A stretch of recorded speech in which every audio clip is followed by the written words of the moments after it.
શરીરને કઠોર બનાવવા માટે વ્રત કરવું પડે, શરીરને કેળવવા માટે વ્રત કરવું પડે. ભાઈઓ એ તો કેળવેલું જ હોય બધી જગ્યાએ, એટલે એને વ્રત ઓછા કરવાના હોય.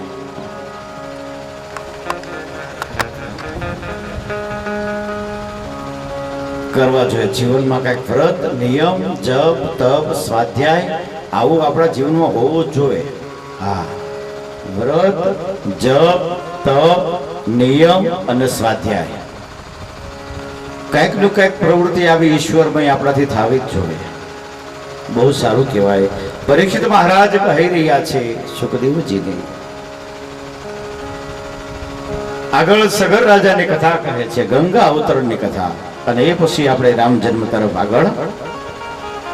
અયોધ્યામાં જેમ રામ જન્મ ઉજવાયો હતો એવો જ ભવ્ય આપણે રામ જન્મ અહીંયા પણ આજે આપણે ઉજવવાનો છે.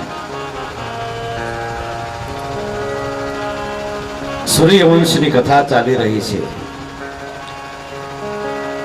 મહારાજા સગરના આદેશથી એક અશ્વમેઘ યજ્ઞનું આયોજન થયું, અને એ આયોજનની અંદર યજ્ઞ શરૂ હતો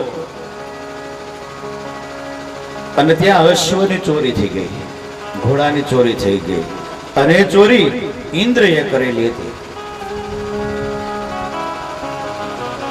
રાજાના દીકરાઓ ગોતવા માટે નીકળે એટલે એ જ ઘોડો, એ જ અશ્વ કપિલ મુનિના આશ્રમની અંદર એને જોવા મળ્યો.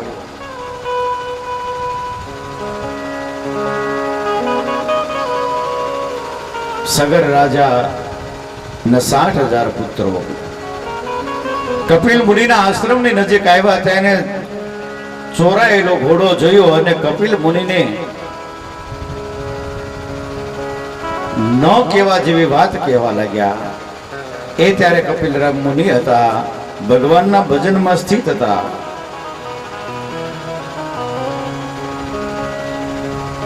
ભજનની અંદર આંખ એની બંધ હતી, એની આંખ આપણે હમણાં જ વાત કરીને, એની આંખ ખોલીને ત્યાં સગરના દીકરાઓ હતા ને બધા બળીને ભસ્મ થઈ ગયા. કેટલું તેજ હશે એનું આંખનું! આ ભજનની તાકાત, તપની તાકાત. તપ એવું કરો કોઈને ખ્યાલ ન આવે એવું, આંખ બંધ એટલે પોતાને પણ ખબર ન પડે ને એવું તપ થવું જોઈએ, એવું ભજન થવું જોઈએ.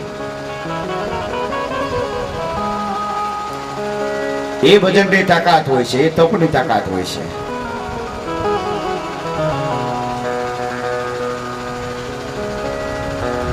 સગર રાજા કપિલ મુનિને પ્રાર્થના કરી છે કે હવે શું કરવું, આમનો ઉદ્ધાર થાય એવો કોઈ રસ્તો બતાવો. અને ત્યારે સ્વયં કપિલ મુનિ જેવું કહે છે કે જ્યાં સુધી આ ગંગાજીના જળ સાથે આની ભસ્મ સ્પર્શ ન થાય ત્યાં સુધી એને મુક્તિ ના મળે. એ સમયે ગંગાજી પૃથ્વી ઉપર હતા પણ નહીં.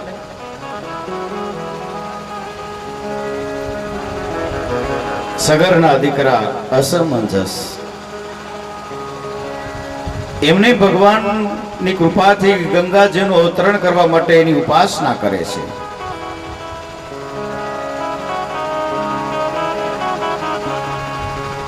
છતાં પણ ગંગાજીનું અવતરણ ન થયું. એમના દીકરા અંશુમાન, એને પણ ઘણું બધું તપ કર્યું, છતાં ગંગાજી પ્રસન્ન ન થયા. પછી એમના દીકરા દિલીપ,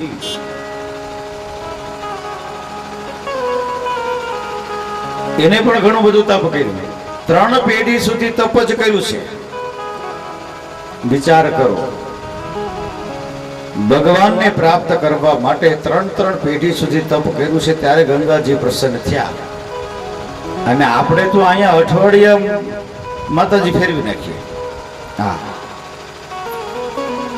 એક અઠવાડિયું જાય ને જો આપણું એકાદું કામ ન થયું તો કે હવે આપણે આ માતાજીને બીજા માતાજી પાસે જઈએ.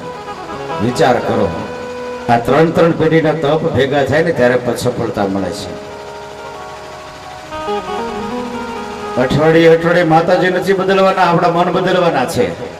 એક જગ્યાએ સ્થિર કરો, કોઈ પણ એક જગ્યાએ, તમને જ્યાં શ્રદ્ધા હોય ત્યાં. પણ એક જગ્યાએ જો ચોટાયેલા રહેશું, એક જગ્યાએ આપણું જો મન સ્થિર થઈ જશે, ઓટોમેટિક એની કૃપા થશે.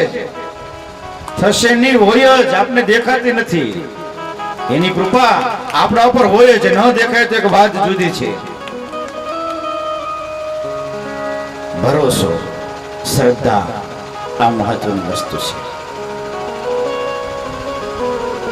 આ રાજાઓને ખબર હતી કે ભાઈ આપણે તપ જ કરવાનું છે, ગંગાજી અવતરશે એ વાત 100% છે, એટલે એને બીજું કઈ વિચારવું જ નહીં. 3 પેઢીનું તપ થયું, એ પછી ભગીરથે તપ કર્યું અને ત્યારે ગંગાજી પ્રસન્ન થયા. છતાં ગંગાજી એવું કહે છે કે મારો પ્રવાહ એટલો છે કે આ પ્રવાહથી પૃથ્વી ઉપર મારું અવતરણ થાય અને પૃથ્વીને પણ મારા પ્રવાહ સાથે હારે લઈને સમુદ્ર ભેગી થઈ જશે, એટલા માટે મારા પ્રવાહને રોકે એવો કોઈ ઉપાય કરો. અને એ જ ભગીરથે ભગવાન મહાદેવને પ્રાર્થના કરી છે.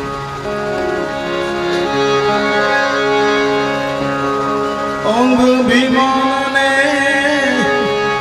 આકાશેથી ઉતરી એ પડતા ધોધમાર પાણી જટામાં ગંગાજી પાણી જટામાં ગંગાજી મહાદેવને પ્રાર્થના કરી છે. અંગ વિમાને આકાશેથી ઉતરી પડતા ધોધમાર પાણી જટામાં ગંગાજી જટામાં ગંગાજી. રાજાએ મહાદેવને પ્રાર્થના કરી છે કે હે પ્રભુ, મારા પિતૃના ઉદ્ધાર માટે ગંગાજીનું અવતરણ થઈ રહ્યું છે, પણ એનો પ્રવાહ એટલો છે, એનો પ્રવાહ એવો છે કોઈ રોકી શકે એવું નથી. આપ મારા ઉપર કૃપા કરો અને એના પ્રવાહને તમે રોકો. ગંગાજીનું અભિમાન અવરન દિશો એના દિલમાં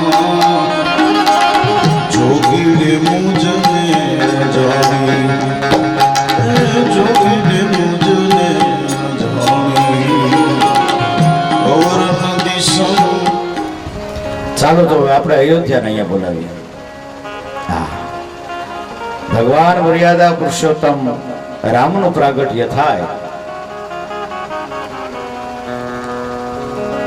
રાજા દશરથને 3 રાણી કૌશલ્યા, સુમિત્રાને કઈ 3 માંથી એકેયને પણ સંતાન નહીં. અવધપુરીની અંદર ધર્મ ધુરંધર એ રાજા દશરથ. એક તો ધર્મિષ્ઠ છે, ધર્મની દોરી જેના હાથમાં હોય એને ધર્મ ધુરંધર કહેવાય. આપણે લખીને પરમ પૂજ્ય ધર્મ ધુરંધર 108 કે 1008 આવા બધા વિશેષણ આપણે આપીએ. એ ખાલી લખવા માટે ન હોય, એની પાછળના ઘણા બધા કારણો હોય છે. આ રાજા ધર્મ ધુરંધર છે. અવધપુરી રઘુકુલ મણિરાવ, અવધપુરી રઘુકુલ મણિરાવ, અવધપુરી રઘુકુલ મણિરાવ, અવધપુરી રઘુકુલ મણિરાવ. વેદ વિદિત વેદ દશરથ નાઓ, વેદ વિદિત દશરથ નાઓ, ધર્મ ધુરંધર ગુણ નિધ જ્ઞાની, ધર્મ ધુરંધર ગુણ નિધ જ્ઞાની, ધર્મ ધુરંધર ગુણ નિધ જ્ઞાની, ધર્મ ધુરંધર ગુણ નિધ જ્ઞાની, હૃદય ભક્તિ મતિ સારંગ પામી, હૃદય ભગતિ મન સારંગ પામી. રાજા દશરથ જ્ઞાની છે, ધર્મ ધુરંધર છે, ધર્મિષ્ઠ, ધાર્મિક અને ધર્મપરાયણ જીવન. આવું પોતાનું ધાર્મિક જીવન, 3 રાણીઓ છતાં કોઈ સંતાન નહીં. બેલાના જન્મની અંદર દશરથ રાજા એને વરદાન માંગેલું કે ફરીવાર મને ક્યારે દર્શન આપશો. અને એ સમયે ભગવાને કીધેલું કે તમારે ત્યાં હું પુત્ર બનીને આવીશ.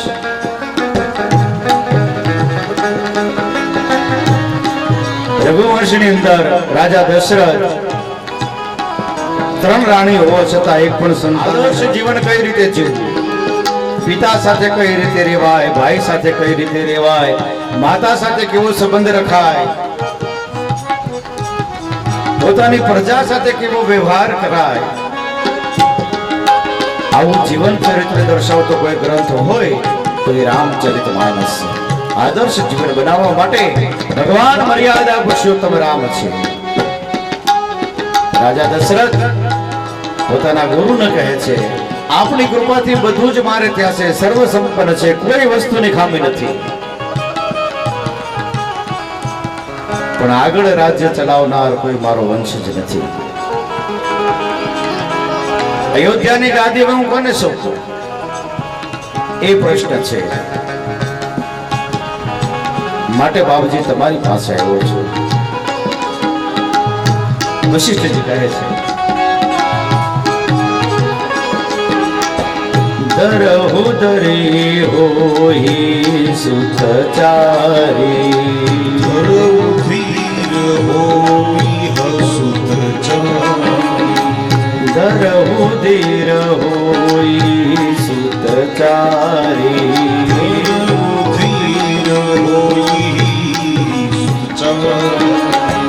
ત્રિભુવન વિદિતિ ભગત ભયહારી, ભુવન વિદિત ભગત ભયહારી, શ્રૃંગીરીશ વશિષ્ઠ બોલાવા, શ્રીગિરિષિ વશિષ્ઠ બોલાવા, શ્રૃંગીરીશ વશિષ્ઠ બોલાવા, શ્રીગિરિષિ વશિષ્ઠ બોલાવા, પુત્ર કામ શુભ યજ્ઞ કરાવા,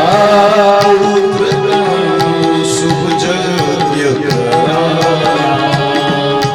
વશિષ્ઠજી કહે છે, તમે ધીરજ રાખો. આ ત્રિભુવનને પોતાનું નામ ઉજાર કરનાર, ભક્તોના ભયને હરનાર એવા એક નહીં તમારે ત્યાં 4 પુત્રો થશે. હે રાજન, તમારા ભાગ્યમાં પુત્ર છે, તમારે ધીરજ રાખવી પડશે અને એમની પુત્ર પ્રાપ્તિ માટે પુત્ર કામેષ્ટિ નામનો યજ્ઞ કરવો પડશે. અને એ યજ્ઞ માટે શ્રૃંગી ઋષિને બોલાવો. યજ્ઞનું મહત્વ બતાવ્યું ત્યાં. યજ્ઞ છે તે સર્વ કામના પૂર્ણ કરવા માટે છે.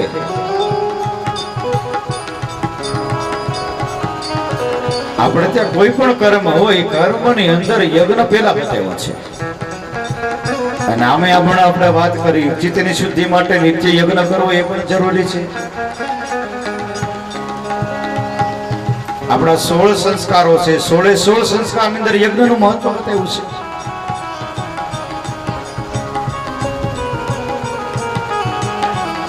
યજ્ઞ જે છે તે દરેક કામનાઓની પૂર્તિ માટે છે. તમે શ્રૃંગી ઋષિને બોલાવો અને શ્રૃંગી ઋષિ દ્વારા યજ્ઞ કરાવડાવો, પુત્ર કામેષ્ટિ યજ્ઞ. વશિષ્ઠજી એમના કુલ ગુરુ હતા, છતાં યજ્ઞ એ નથી કરતા. શું કામ? જેની પાસે જે કામ છે ને એની પાસે એ જ કામની આશા રાખીને એ જ કામ કરાવડાવો. બધા બધું કામ ન કરી શકે. જેનો અધિકાર છે એ અધિકારી પાસેથી કામ કરાવો.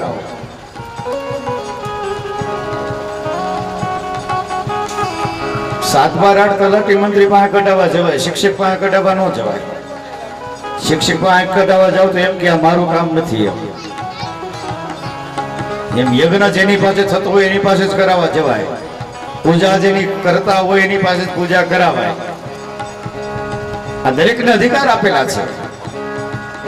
એટલા માટે કીધું તમે શ્રૃંગી ઋષિને બોલાવો, એની પાસે પુત્ર કામેષ્ટિ યજ્ઞ કરાવો.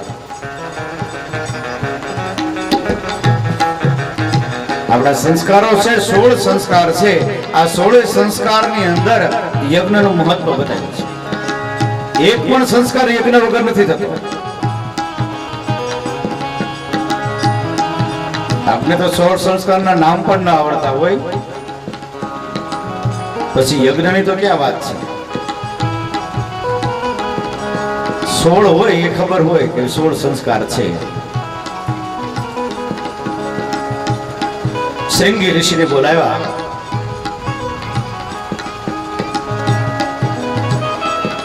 પુત્ર કામેષ્ટિ નામનો યજ્ઞ કરાવે છે. દેવકી સુત ગોવિંદ વાસુદેવ જગતપતે દેહિ મે તનયં કૃષ્ણં ત્વામહં શરણં ગતઃ.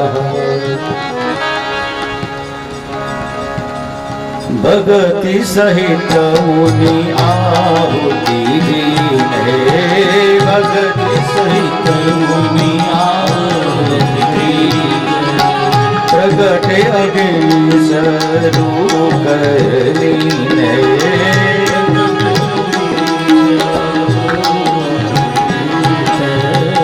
ભક્તિ સહિત આહુતિ આપી. યજ્ઞ કરતી વખતે ભક્તિ મનમાં હોવી જરૂરી છે. યજ્ઞથી કામના પૂર્તિ થઈ વાત સાચી, પણ શ્રદ્ધા ને ભક્તિ સાથે યજ્ઞ થાય તો માત્ર બીજાને દેખાડવા માટે યજ્ઞ થાય એ નહીં. ભક્તિ સાથે આહુતિ અપાય. ઓમ અગ્નય સ્વાહા ઇદમ અગ્નયે નમઃ. યજ્ઞાત ભવતિ પરજન્યાદન્ન સંભવં, યજ્ઞાત ભવતિ ધન્ધાન્યં યજ્ઞકર્મ સમુદ્ભવં. યજ્ઞથી જ અન્નની ઉત્પત્તિ થાય. યજ્ઞથી વરસાદ થાય. હા, યજ્ઞથી વરસાદ થાય. યજ્ઞાત ભવતિ પરજન્યા, ભગવદ ગીતા. યજ્ઞથી વરસાદ થાય અને વરસાદથી જ અન્ન પાકે છે. પર્જન્યાત ભવતિ અન્ન, એ જ વરસાદથી અન્નની ઉત્પત્તિ થાય અને એ જ અન્નથી બીજની ઉત્પત્તિ થાય. એટલા માટે યજ્ઞ કરવો એ જરૂરી છે. ભક્તિ સાથે શ્રદ્ધા સાથે આહુતિ અપાણી. સ્વયં અગ્નિનારાયણ ચરુ લઈને બહાર આવે છે. ચરુ કેતા ખીર પ્રસાદ લઈને બહાર આવે. યજ્ઞના આચાર્ય શ્રૃંગી ઋષિને આપે. શ્રૃંગી ઋષિ વશિષ્ઠજીને બોલાવે. એ પ્રસાદ એમને આપે અને વશિષ્ઠજીના હાથે રાજા દશરથને પ્રસાદ અપાય છે.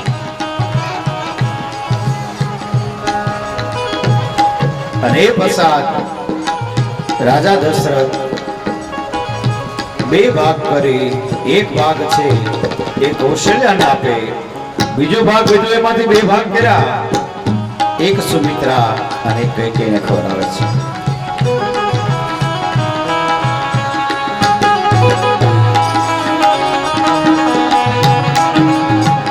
यही बीज गर्भ सहित सब नारी, श्री राम जय राम जय जय राम। वही हृदय हर्षित सुख भारी, श्री राम जय राम जय जय राम। प्रसाद ग्रहण करो. સ્વયં અગ્નિનારાયણ ભગવાને પ્રસાદ આપેલો, ભગવાન પ્રસન્ન થયેલા અને એ જ પ્રસાદ રાણીઓએ ગ્રહણ કર્યો અને દરેક રાણીઓ છે ગર્ભવતી થાય.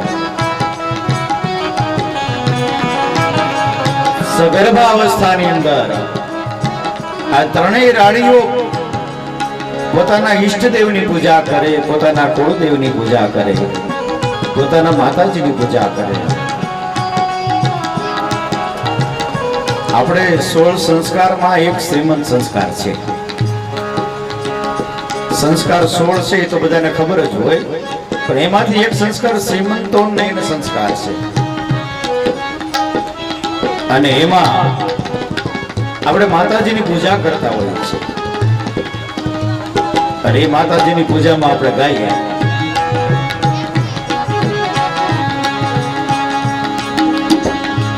ધોયો ને દફાયો મારો સાડલો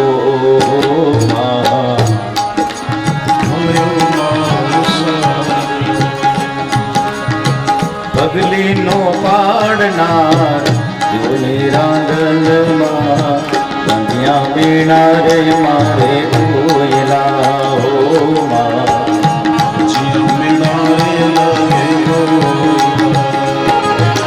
એ પગલીનો પાડનાર દ્યોને રાના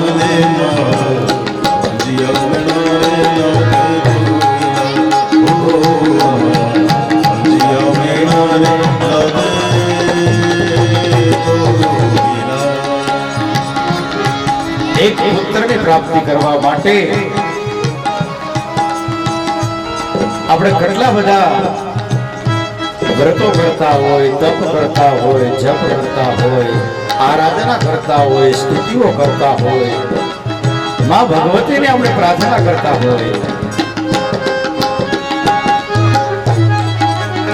સગર્ભ અવસ્થાની અંદર સારા સંસ્કાર યુક્ત બાળક જન્મે એ માટે આ બધી ક્રિયા સગળ થાય અને કૌશલ્યા સ્તુતિ કરે. ભઈ પ્રગટ કૃપાલા દીન દયાલા કૌશલ્યા હિતકારી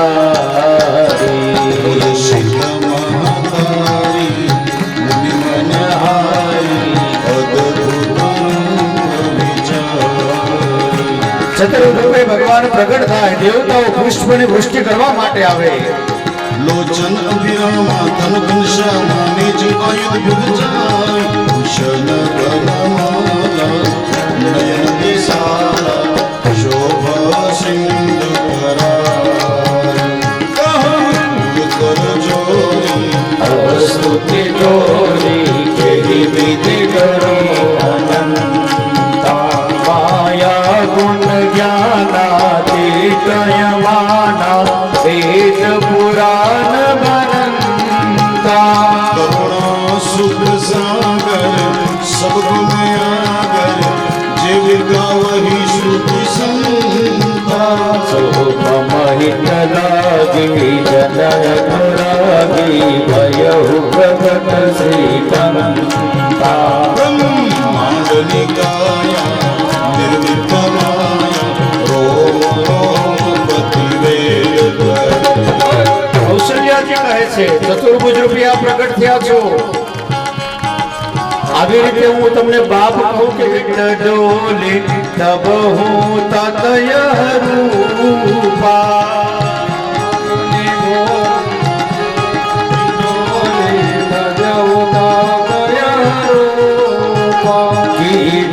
शिशुलीला अति प्रयशीला यह सुख परमयनूपा जय शिशुलीला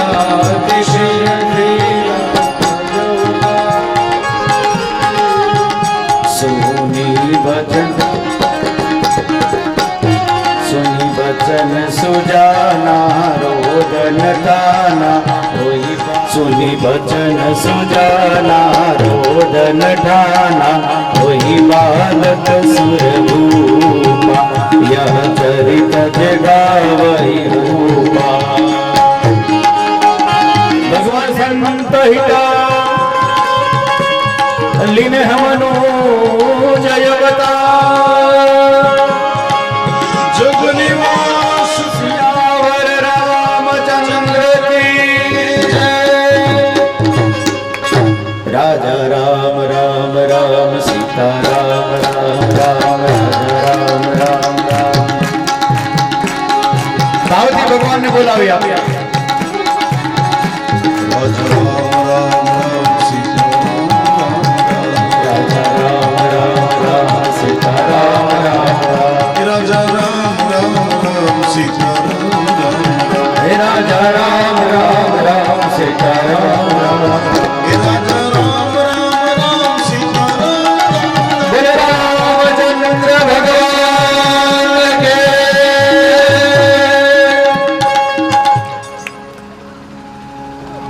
ભગવાનને બોલાવાના છે ને હે એકવાર બે હાથ ઊંચા કરીને જય બોલો બોલે રામચંદ્ર ભગવાન કી જય मेरी झोपड़ी के भागी आज जग जग मेरी झोपड़ी के भाग आज जाग जाएंगे राम आएंगे ये मेरी झोपड़ी के भागी आज जग जाएंगे राम आएंगे। मेरी झोपड़ी के भाग आज जुड़ जाएंगे राम आएंगे ये राम आएंगे आएंगे राम आएंगे राम आएंगे आएंगे राम आएंगे ए मेरे झोपड़ी के भागी आज जग जाएंगे राम आएंगे। झोपड़ी के भाग आज जाग जाएंगे राम आएंगे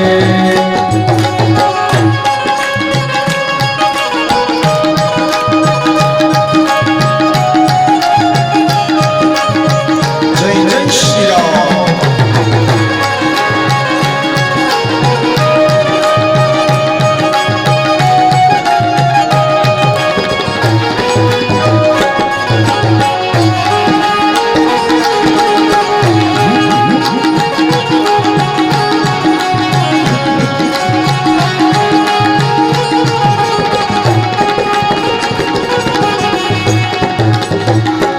राम आएंगे तो आंगना सजाऊंगी राम आएंगे तो अंगना सजाएंगे एक दीप जला के दिवाली में मनाऊंगी दीप जला के दिवाली में मनाओगे ये मेरे जन्मों के सारे पाप मिट जाएंगे राम आएंगे मेरे जन्मों के सारे पाप धुल जाएंगे राम आएंगे मेरे जन्मों के सारे पाप मिट जाएंगे राम आएंगे। बोलो रामचंद्र भगवान की जय अवध में आनंद भयो हे रघुवर लाल की हे अवध में आनंद भयो जय रघुवर अवध में आनंद भयो जय रघुवर लाल की कौशल्या को लालो भयो जय रघुवर लाल की अवध में आनंद भयो कौशल्या को लालो भयो रघुवीर लाल की अवध में आनंद भयो जय रघुवीर लाल भावથી બધા બોલો कौशल्य को लालो भयो जय रघुवीर लाल कौशल्या को लालो भयो जय रघुवर लाल की अवध में आनंद भयो जय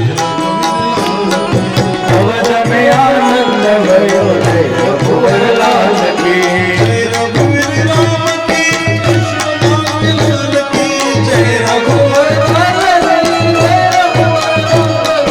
जय रघुवीर राम की जय रघुवीर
सीने में श्री राम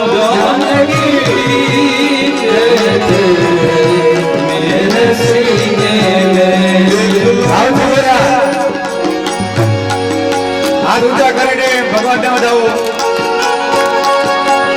देख लो मेरे दिल के नगीने में देख लो मेरे दिल के सीने में देख लो मेरे दिल के सीने में श्री राम जानकी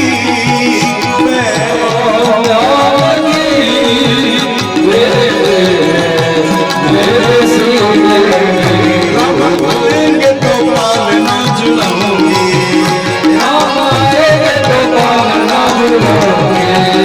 मीठे मीठे रे भजन मैं सुनाऊंगी मेरी जिंदगी के सारे दुख मिट जाएंगे. આ ખટવાંગ રાજાએ દેવતાઓને મદદ કરેલી હતી. બોલો એ રાજા કેટલો મહાન છે, પરાક્રમી છે. દેવતાઓને યુદ્ધની અંદર મદદ કરી અને પછી દેવતાઓએ એવું કીધું કે માગો રાજા શું જોવે. તારે રાજા એવું કહે છે કે મને મોક્ષની પ્રાપ્તિ થાય, મુક્તિની પ્રાપ્તિ થાય, એવું કઈક વરદાન આપો, એવું હું કર્મ કરી શકું. ત્યારે દેવતા એવું કહે કે તમારી પાસે હવે 2 ઘડી છે. 2 ઘડી એટલે 24 મિનિટની 1 ઘડી. હવે 48 મિનિટ છે તમારી પાસે. પણ ભગવાને વચન આપેલું કે તમે 48 મિનિટની અંદર પણ બ્રહ્મની પ્રાપ્તિ કરી લેશો. एक घड़ी आधी में पुनियाद तुलसी संगत साधु की कटे कोटि अपराध कटे कोटि अपराध. एक घड़ी आधी घड़ी आधी में पुनिया. ડોંગરેજી મહારાજ એવું કહેતા કે ગાયનું શિંગડું હોય અને એ શિંગડાની ઉપર એક રાઈનો દાણો મૂકો. આ રાઈનો દાણો ક્યાં સુધી ટકે? શિંગડા ઉપર. એક તો ગાયનું શિંગડું લીછું હોય એકદમ ઉપરની અણી ઉપર, અને એમાં રાઈનો દાણો મૂકીએ એકદમ ગોળો હોય. આ શિંગડા ઉપર કેટલાક વાર ટક્યા? 1 સેકન્ડ. આટલી વારે જો મન પ્રભુની અંદર જો સ્થિર થઈ જાય ને તોય મુક્તિ મળી જાય. આટલી વાર ખાલી, વધારે કાંઈ નહીં, પણ આટલી વાર મન પ્રભુમાં લીન કરવા માટે આખી જિંદગીનો અભ્યાસ કરવો પડે. હા, આખી જિંદગી અભ્યાસ કરીએ ત્યારે એ સેકન્ડના 6 ભાગ પૂરતી આપણું મન ઈશ્વરમાં લાગે. सोनो हो तो सुहागन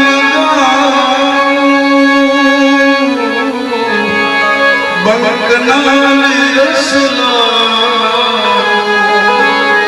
होई महावत उस पर बैठूं होई महावत उस पर बैठूं अंकुश हाथ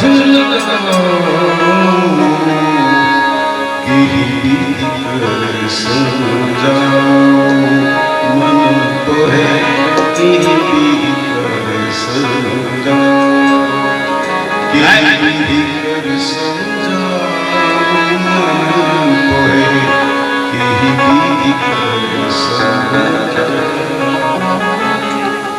ગાયના શિંગડા ઉપર રાઈનો દાણો રે, આટલી વારમાં જો પ્રભુમાં મને લાગી જાય તોય બ્રહ્મની પ્રાપ્તિ થાય.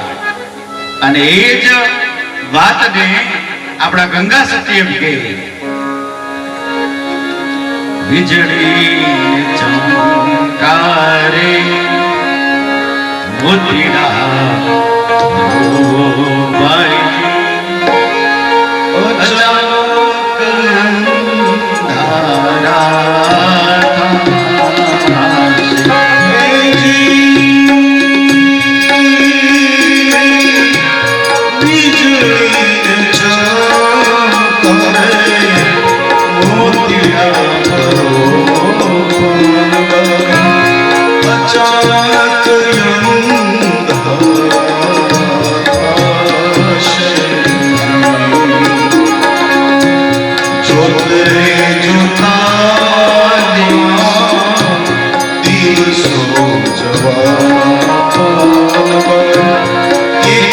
વિષ હજાર સરસોને કાળ ખાશે.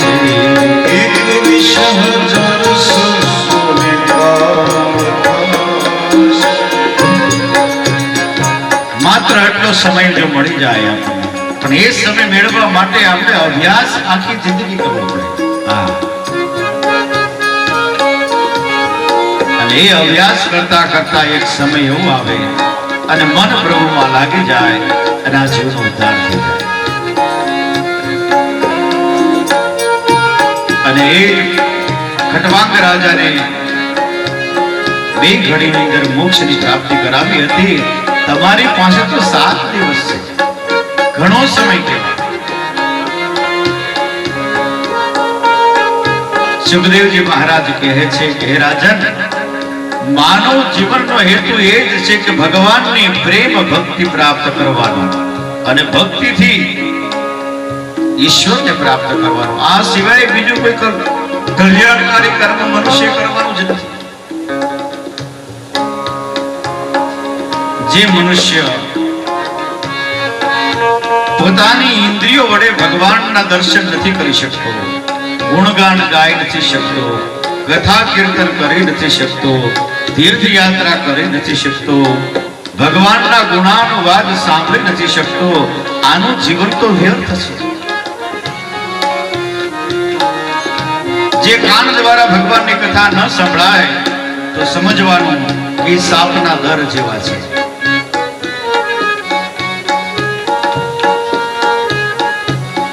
જે મસ્તક ક્યારેય પણ ભગવાનના ચરણમાં નમતો નથી તો સમજી લેવાનું કે આ એક મોટો બોજો છે આપણી પર.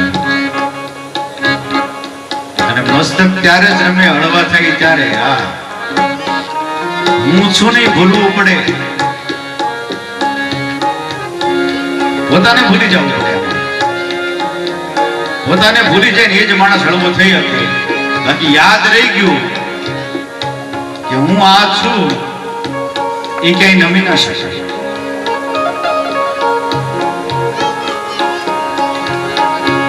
પોતાના ચરણ છે એ તીર્થયાત્રા નથી કરી શકતા, ભગવાનના મંદિર ઉપર નથી જઈ શકતા તો સમજી લેવાનું કે આ ઉભેલા ઝાડવા જેવો છે. ઝાડવું જ એક જગ્યાએ સ્થિર રહે.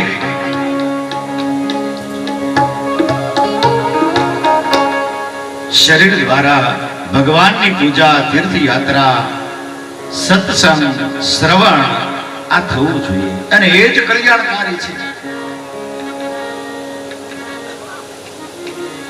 સુખદેવજી મહારાજ પરીક્ષિતને આગળ કહે છે,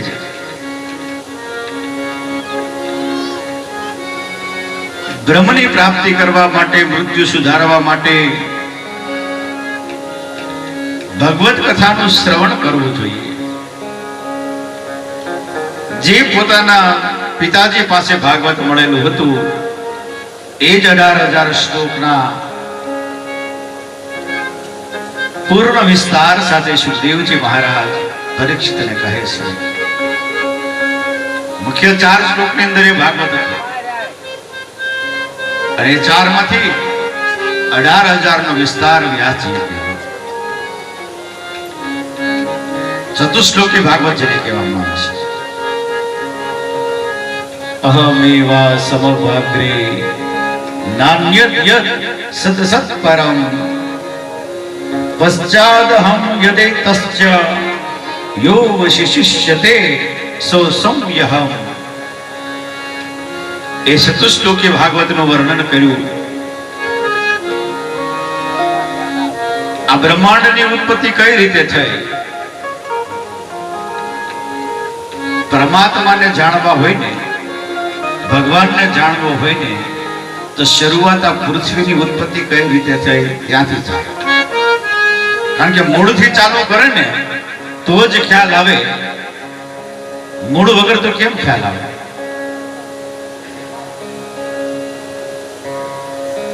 ઉર્ધ્વ મૂલમ અધશ્ચાખ. આ મૂળિયું છે ને ઉપર છે, એની શાખાઓ, એની ડાળીઓ આ બધી નીચે ચાલી રહી છે. પરમાત્માને જાણવા માટે શરૂઆત સૃષ્ટિની ઉત્પત્તિની કથાથી ચાલુ થાય અને એ સુખદેવજી મહારાજ અમને કહે છે. પરીક્ષિત મહારાજને કહે છે કે હે પરીક્ષિત, પરમાત્માને જ્યારે એકમાંથી અનેક થવાની ઈચ્છા થઈ અને કાળ કર્મ અને સ્વભાવનું રૂપાંતર થયું ને એમાંથી મહત્વનો જન્મ થયો અને મહત્વત્વમાંથી વિકાર થઈને જ્ઞાન, ક્રિયા અને દ્રવ્ય રૂપ તમો નામનો અહંકાર ઉત્પન્ન થયો. આ અહંકારને વિકાર થવાથી એમાંથી વૈકારિક, તેજસ અને તામસ એના 3 પ્રકાર બન્યા. તામસમાં વિકાર થવાથી આકાશ બન્યું, આકાશનો વિકાર થવાથી વાયુ બન્યું, વાયુમાંથી તેજ, તેજમાંથી જળ અને જળમાંથી પૃથ્વી. શબ્દ, સ્પર્શ, રૂપ, રસ અને ગંધ. અને એ પછી દરેક દિશાઓ ઉત્પન્ન થઈ, દિશાના દેવતાઓ ઉત્પન્ન થયા. તેજસ અહંકારમાંથી 5 જ્ઞાનેન્દ્રિય ને 5 કર્મેન્દ્રિય. આપણા શરીરની અંદર આપણું શરીર જે સૂક્ષ્મ કહેવાય એમાં આ 10 ઇન્દ્રિયો કાર્ય કરી રહી છે. અને એ ઇન્દ્રિયો માટે જે પ્રાણ પૂરવામાં આવે એવા 5 પ્રાણની ઉત્પત્તિ થાય. અને આવો એક મોટો બ્રહ્માંડનો પિંડ તૈયાર થયો. અને એ પિંડ રૂપી જ એક શરીર રૂપી પિંડ તૈયાર થયો છે. જેવી બ્રહ્માંડની રચના છે એવી જ આ શરીરની રચના છે. અને એ શરીરની અંદર આ બ્રહ્માંડને ચલાવનારો કોઈ તત્વ છે ને, એ જ રીતે આ શરીરને ચલાવનાર કોઈ તત્વ છે. બે એક જ તત્વ છે. જગતને ચલાવે છે જગદીશ અને શરીરને ચલાવે છે એ આત્મા છે.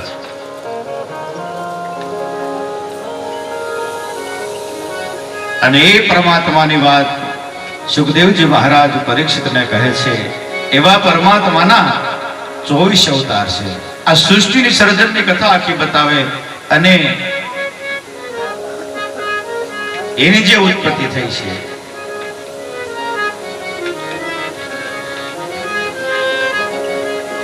એનું એક ભજન છે.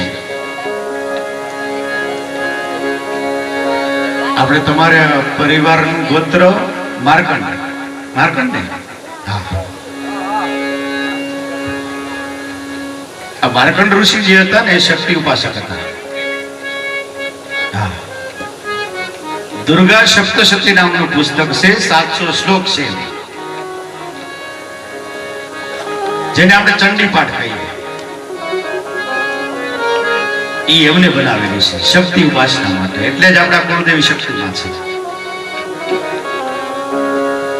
અને એમના દીકરા મારકુંડ લખેલું છે આ સૃષ્ટિ ઉત્પત્તિનું.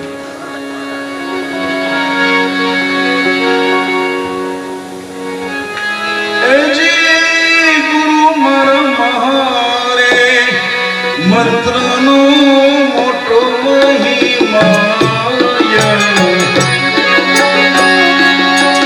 એ વખાણું બ્રહ્મના ભેદમાં રે.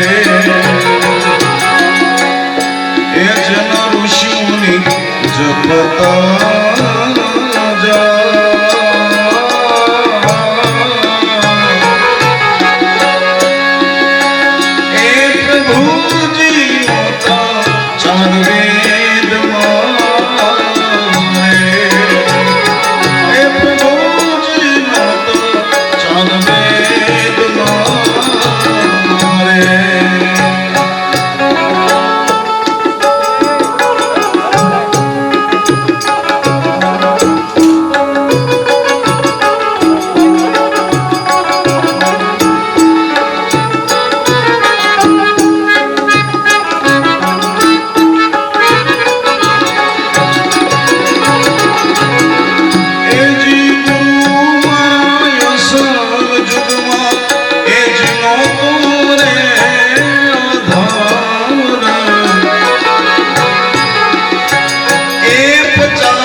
જે શક્તિ છે ને એ જ આદ્ય શક્તિ.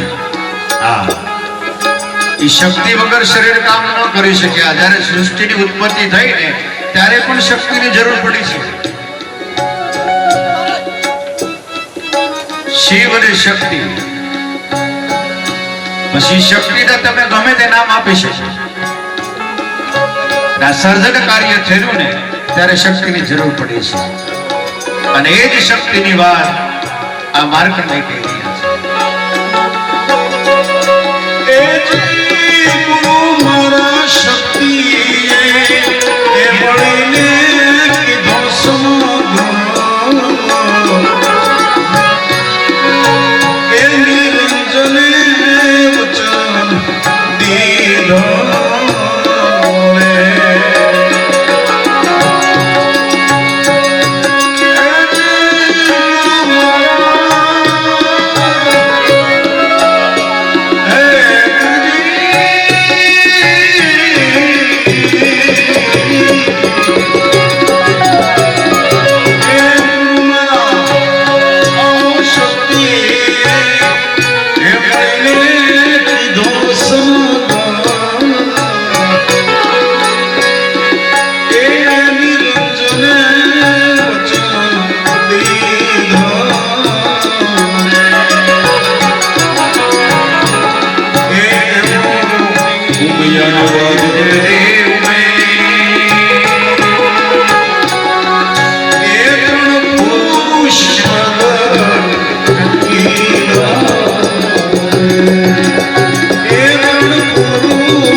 સર્જનાની શરૂઆત થઈ અને શિવ અને શક્તિ દ્વારા જીવ સૃષ્ટિની રચના થઈ.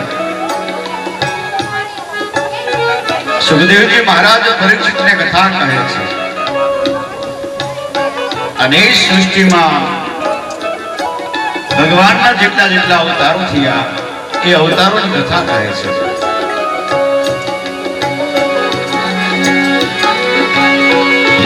બોલા બોલા ઋષિ માર્કંડ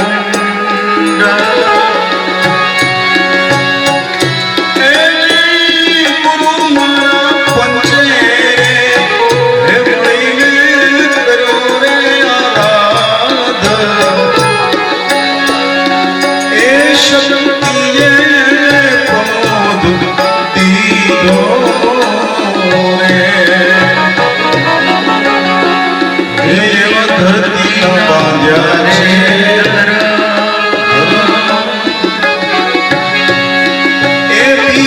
પ્રમોદ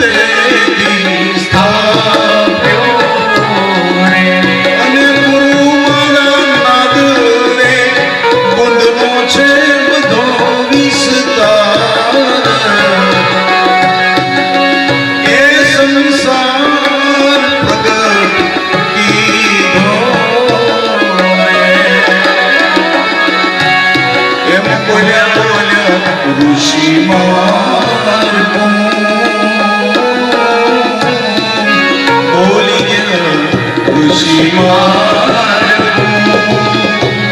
મહામંત્ર શિવજી દીધો એ મહામંત્ર શિવજી દીધો. આજે નાદ અને ધૂન આ બે વિસ્તાર ચાલ્યો આવે છે.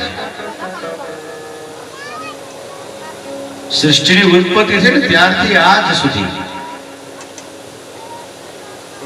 અને સૃષ્ટિનું સર્જનનું વર્ણન કરતા કરતા સુખદેવજી મહારાજ પરીક્ષિતને ભગવાનના 24 અવતારની કથા કહે છે.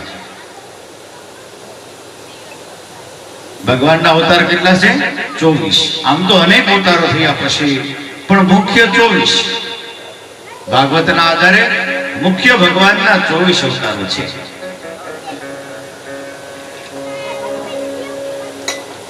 ચોવીસે અવતારોના ભગવાન શું કામ આવ્યા, કઈ લીલા કરી અને પછી ભગવાનની લીલા કઈ રીતે સંકેલાણી, એ દરેક વાત આ ભાગવતની અંદર આવરી લીધેલી છે. ભગવાનના 24 અવતારના નામ આપણને આવડવા જોઈએ. હા, આપણે તો ઘણા ગાંઠા 2-5 નામ કદાચ આવડતા હશે, પણ 24 નામ આપણને આવડવા જોઈએ. અને યાદ ન રહે તો એનો એક શ્લોક છે 24 અવતાર. એક શ્લોક ની અંદર એ 24 નામ આવી જાય. ભગવાનના અવતાર 24 અને 24 અવતાર નો એક આગળનો અક્ષર લઈને એક શ્લોક એને બનાવ્યો છે, ખાલી યાદ રાખવા માટે. વનત્રયમ કચતુષ્યકમ અવપવરમ યુગ્મકમ સદ્યદસ્તયઃ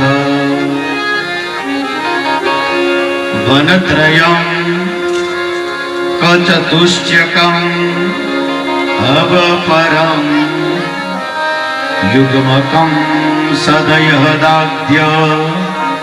ચતુર્વીમ સંખ્યકા. વનત્રયમ એટલે કે વ ઉપરથી ભગવાનના 3 અવતાર છે. ક્યાં ક્યાં? વરા, વામન અને વ્યાસ. નોટ કરવા હોય તો કરી લેજો. 24 અવતાર છે. શૂટિંગ થાય છે ને, વાંધો નહીં, એમાંથી લઈ લેજો. વ ઉપરથી ભગવાનના 3 અવતાર. કયા કયા? વરા, વામન અને વ્યાસ. પછી ન ત્રયમ, વ અને ન બંને ત્રયમ એટલે કે 3. ન ઉપરથી ભગવાનના 3 અવતાર છે. કયા કયા? નારદ, નરસિંહ અને નર નારાયણ. આ 3 અવતાર ન ઉપરથી. આપણે એક અક્ષર યાદ રાખવાનો. વ ઉપરથી 3, ન ઉપરથી 3. હવે અબ પરમ યુગ્મ, યુગ્મ એટલે 2. હ ઉપરથી ભગવાનના 2 અવતાર, હયગ્રીવ અને હરિ. બ ઉપરથી ભગવાનના 2 અવતાર, બલરામ અને બુદ્ધ. પ ઉપરથી ભગવાનના 2 નામ, પૃથુ અને પરશુરામ. ર ઉપરથી ભગવાનના 2 અવતાર, રામ અને ઋષભ. મ ઉપરથી ભગવાનના 2, મત્સ્ય અને મોહિની. હબ પરમ યુગ્મ, આ બધા ડબલ આવી ગયા. હવે સિંગલ. સદય દાગ્ધય.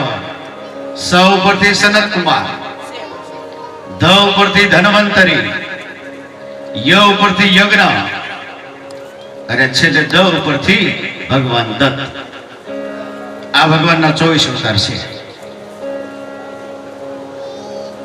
આ ભગવાનના 24 અવતારના નામ છે. પેલો અવતાર ભગવાનનો વરાહનો. વરાહે શું કર્યું? કે બ્રહ્મચર્યનું પાલન કરી અને પૃથ્વીને બહાર લેવા. જળમાં પૃથ્વી હતી એને બહાર લાવ્યા, એની ઉપર સૃષ્ટિનું સર્જન કર્યું.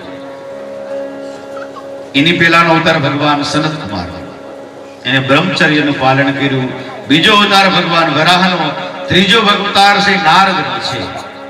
નારદજીનું કાર્ય શું હતું? તો કે ભક્તિનો પ્રચાર કરવો, ભક્તિ સૂત્રનો ઉપદેશ કરવો. ચોથો અવતાર ભગવાન નર અને નારાયણનો. એનું કાર્ય તો કે તપસ્યા કરીને ઉપદેશ આપવો. પાંચમો અવતાર ભગવાન કપિલનો, કે જેને સાંખ્ય શાસ્ત્રનો ઉપદેશ આપ્યો છે. છઠ્ઠો અવતાર ભગવાન દત્ત, જેને અવધૂત ઉપદેશ આપ્યો છે. અવધૂત એટલે કોઈની પાસેથી આશા નથી. જે જીવ